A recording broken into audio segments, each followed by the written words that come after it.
दोस्तों, मेरा नाम है रवि सिंह। आइए शुरू करते हैं आज का ये एपिसोड।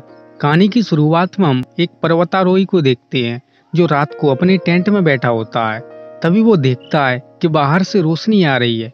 वो रोशनी देखने के लिए बाहर जाता है। वो बाहर देखता है कि ये रोशनी एक गोले में से आ रही थी। वो उसके पास जाता है और उसे तोड़ने की कोशिश करता है। अचानक गोले के अंदर से तेज रोशनी निकलती है जिससे वो बेहोश हो जाता है। कुछ देर बाद जब उसे होश आता है तो वो देखता है कि उसके हाथ पर एक मार्क बना है और वो गोला भी यहाँ से जा चुका था। इधर शहर में हम एक लेडी को देखते हैं जिसका नाम एलन होता है। एलन अपने सौतेले बेटे के साथ रहती है जिसका नाम जैकब होता है। एलन जैकब से बहुत प्यार करती है, लेकिन जैकब अपनी सौतेली माँ को बिल्कुल नहीं चाहता। अचानक एलन के घर कुछ लोग आते हैं। वे उसे अपने साथ चलने का बोलते हैं। दरअसल ये लोग नासा से होते हैं। पहले तो एलन अपने बेटे को छोड़कर नहीं जाना चाहती, लेकिन मजबूरी में उसे जाना पड़ता है। यहाँ पर एलन के जैसे ही कई वैज्ञानिक होते हैं। इन्हें भी एलन की तरह लाया गया है। यहाँ एलन को उसका दोस्त माइकल मिल जाता है। दरअसल यहाँ पर माइकल ने ही एलन को बुलाया है। माइकल सभी वैज्ञानिकों को एक हॉल में ले जाता है।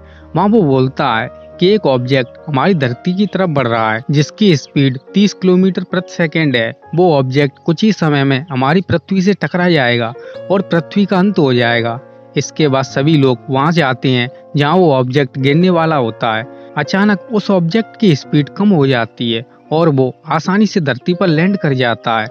दरअसल ये कोई ऑब्जेक्ट नहीं बल्कि एलियन विमान होता है। एलन उसके नजदीक जाती है। उसमें से एक एलियन निकलता है जो एलन की तरफ अपना हाथ बढ़ाता है। एलन भी उसकी तरफ हाथ बढ़ाती है। तभी एक ऑफिसर एलियन पर गोली चला देता है जिससे वो घायल हो जाता है। एलन एम्बुलेंस बुलाने का बोलती है। तभी उस विमान में से एक रोबोट निकलता है। उसकी आंखों में से एक रोशनी निकलती है जिससे सभी कम्युनिकेशन सिस्टम बंद हो जाते हैं। इसके बाद वो तेज आवाज निकालता है जिसे इंसानी कान नहीं सुन सकते।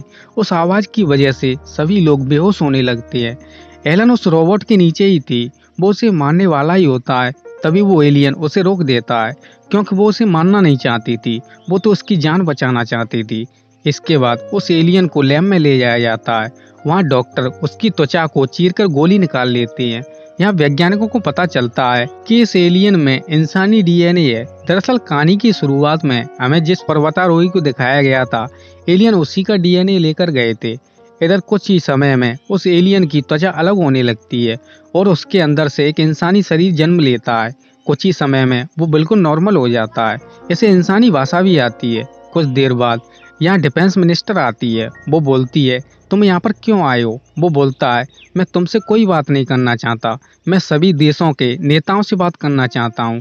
लेकिन वो मना कर देती है। इसके बाद उसे पूछताछ के लिए ले जाया जाता है, लेकिन एलियन उसे अपने वश में कर लेता है और यहाँ से भाग जाता है। वो एयरपोर्ट पर पहुँच जाता है।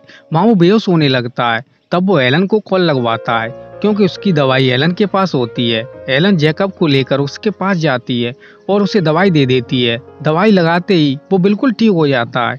इसके बाद वो एक रेस्टोरेंट में जाता है जहाँ उसका साथी होता है। ये भी एक एलियन होता है। ये पिछले 60 सालों से इस धरती पर है जो इंसानों पर स्टडी कर रहा है। वो बोलता है कि इंसान इस धरती को खत्म कर रहे हैं। हमें जल्दी कुछ करना होगा, नहीं तो धरती तबाह हो जाएगी। इसके बाद ये जंगल में जाता है।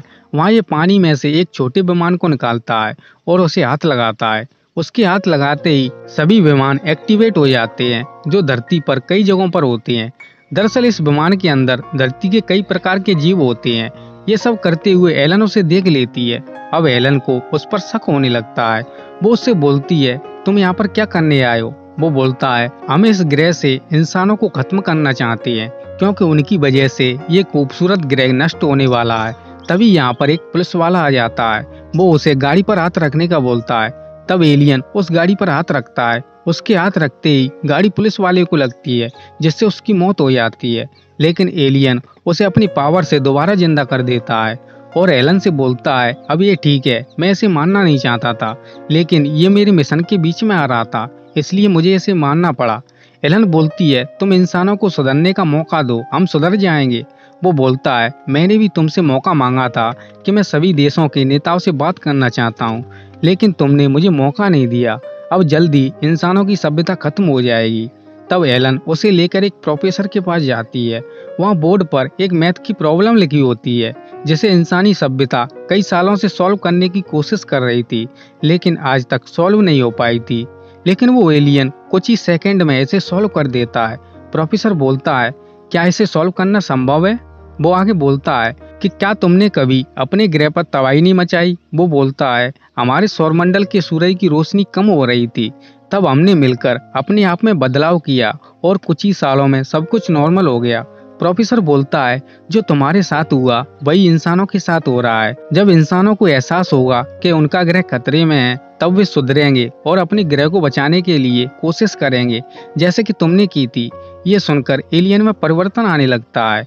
यहाँ दूसरे कमरे में जैकब भी होता है। उसे एलियन से नफरत है, इसलिए वो FBI को कॉल लगा देता है कि एलियन यहाँ पर है। कुछ समय बाद जब ये लोग बाहर आते हैं तो कुछ विमान इनकी तरफ आते हैं। यहाँ जैकब बताता है कि उसने एलियन को पकड़वाने के लिए FBI को बुलाया है। ये सुनकर ये भागने लगते हैं। तभी एक सैनिक विमान से नीचे आता है और एलन को उठाकर अपने साथ ले जाता है। ये देखकर जैकब डर जाता है। वो एलियन के साथ भागने लगता है। तब दो विमान एलियन को घेर लेते हैं और उस पर निशाना तान लेते हैं। वो उस पर हमला करने वाले ही होते हैं। तभी एलियन उन विमानों को अपने वश में कर लेता है और दोनों को नष्ट कर देता है। जैकब ये देखकर डर जाता है और वो भागने लगता है। अचानक पुल की लकड़ी टूट जाती है।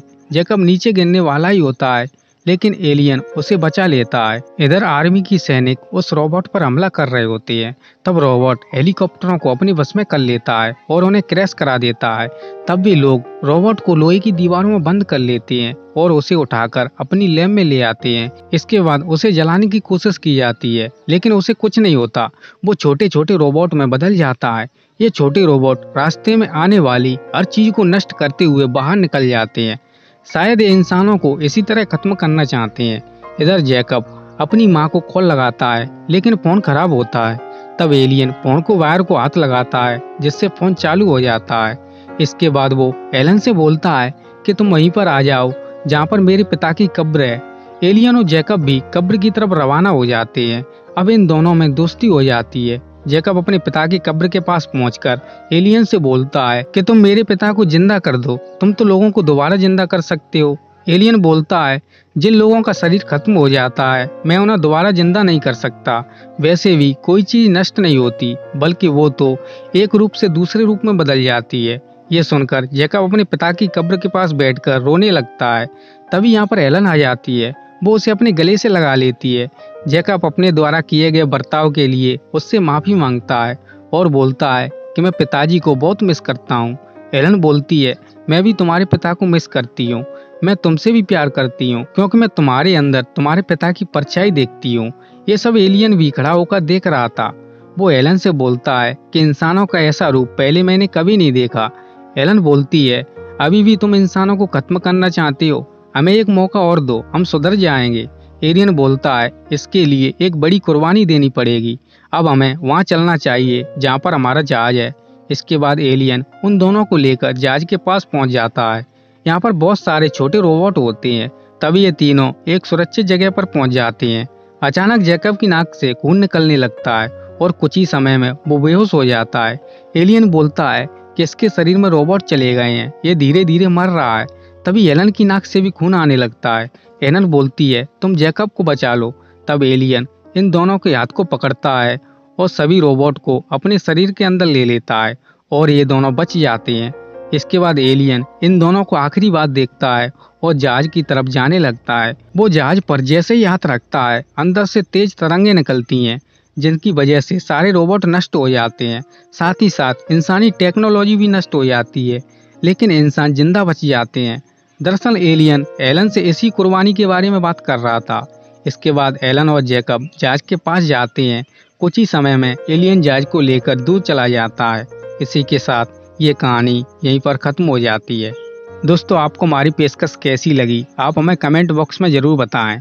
अगर ये वीडियो आपको पसंद आई है तो इसे लाइक करें तथा अपने दोस्तों के साथ शेयर करें। अगर आप इस चैनल पर नए हैं तो सब्सक्राइब कर लीजिए तथा बेल आइकन को दबाकर ऑल का ऑप्शन दबाना न भूलें, ताकि वीडियो अपलोड होते ही सबसे पहली नोटिफिकेशन आपको मिले।